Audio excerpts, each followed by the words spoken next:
Let's take a look at what the markets have to offer today. As you can see, we have 21,000 floating, equities around 110,000.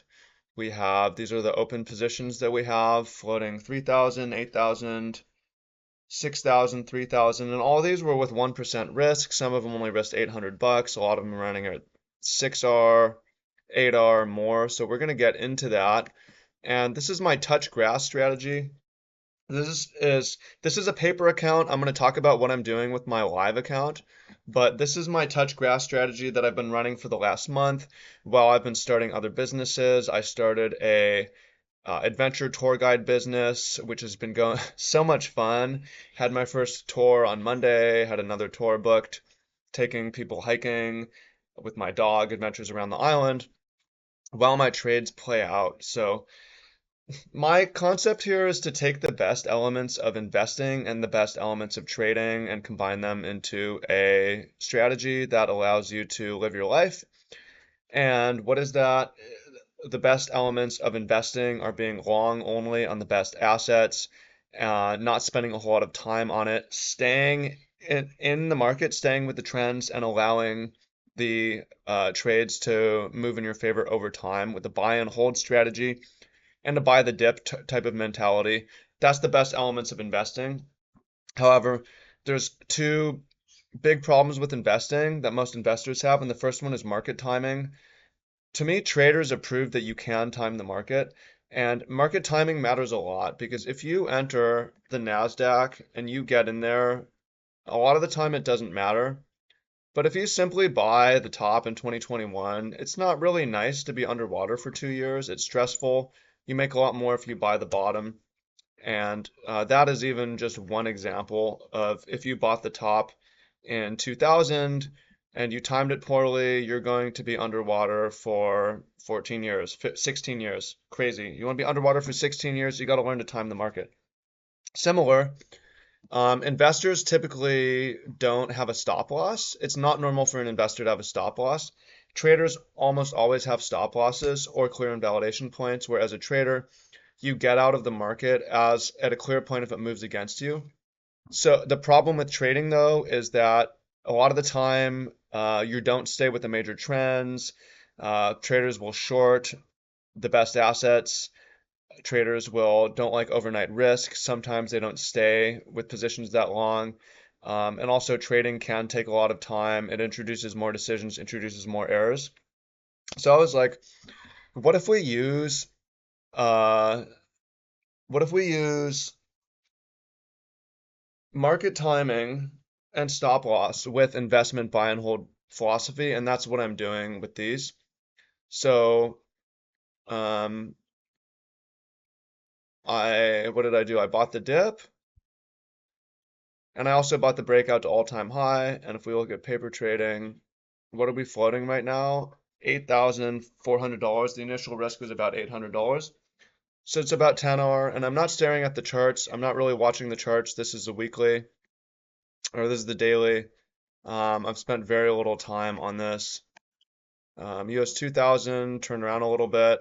I got the initial buy, but I did not buy the breakout at all-time high because it hasn't happened because we're still under all-time highs. The US 500, I bought the dip down here. No, I didn't buy the dip. This one didn't set up quite nicely. I did buy the new all-time high. We're going to let that run for a while. EU50 I bought actually got stopped out break even, which is a shame, but it hasn't moved that much in my favor. Gold, I'm not in gold. Gold is actually rejecting at all-time highs. So from here, we may go into a downtrend, but as an investor, I'm not shorting here, right? Even if this is a sell signal getting rejected right here, I'm gonna wait for a better opportunity to buy gold. But I did buy the dip down here in my actual live account. Didn't hold it nearly long enough because I was trading and not investing, and yeah, I have my new system and strategy that lets me run business. It would let you have a family, have a job, be busy, whatever it is. US 30, I didn't take. It looked kind of weird, and it's also rejected at all-time highs, so I haven't bought a breakout there. Where else are we? We are on for Bitcoin. I have several add-ons. I bought here. I was actually a day late. I should have bought here, but I was living a life, touching grass, and it hasn't really mattered that much. Anticipating new all-time highs because most of the indices are making new all-time highs. Even if we reject, we should at least get there. It's not a guarantee, but we might. So I'm sitting in here with a couple add-ons, and then ETH has been a big winner where I bought this, didn't advance to break even, sat with it, and then it had a huge day. And this is another one where I risked like less than $1,000 on this. It's running over 6,000. So we have it's also trendline break. Should ETH go to an all-time high? Maybe. I don't know. These things may reject, but at this point, look at where my stop is. It's very close. So if we get stopped out, I'm okay with it. I will just take my $5,000 and wait for another opportunity. Same thing with the US 100. My stop is up here. I'll take my 5R if we get stopped out. But I'm just sitting in this. I'm waiting for the next opportunity to advance the stop. So this is where we are. It's what we're doing. It's what I like. It's working well. And yeah, I mean, this would be my entire trading day as I look and I see, okay, none of these have given a dip buy, none of these are holding all-time highs. I'm going to do nothing. And I don't even need to do that every day. I can do that once a week or every once in a while. And as for the Forex thing, I have bots doing it, so I'm not even looking at what trade, well, I think there might have been a USD CAD trade along. I don't know. I like it if it was because it's been going up, but yeah, I'm just touching grass and letting the bots trade Forex, and then I'm planning on the next time um, price is really going to decline, transferring some money out of my Forex account into my futures accounts so that I can take the next dip buy trade. But it happens rarely. It happens. The last one was in October, and then we have one in April. It takes a long time. Now there were some breakout buys, but the breakout buys don't work nearly as well. The uh, initial dip buys work way better. But if you're interested in how I'm doing this, I'm going to share an indicator with you, and not just an indicator.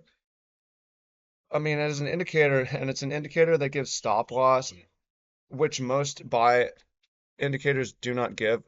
Something I don't like about most indicators is they don't give stop loss. This indicator is going to give stop loss, and I'm going to also have a whole system, but it's a very simple system. I mean, it's so easy a dog can do it, of where to advance your stop and how to manage risk and so on. That's not out yet. It's going to be out soon, but if you click the link in my bio, depending on when you're watching this, maybe it is out, but you can click the link in my bio, and there's a form where you can put in your email. You can learn more information about it there, and there's a form you can put in your email and or phone number, and then I'll contact you. You'll be one of the first to know when it's out. I'm waiting for other people. I'm not the developer of this bot or of this indicator. It's supposed to come out this week, maybe next week. So stay tuned, keep watching the space, and we'll be back soon. Appreciate you, much love, and look forward to talking to you soon. See you on the other side. Peace.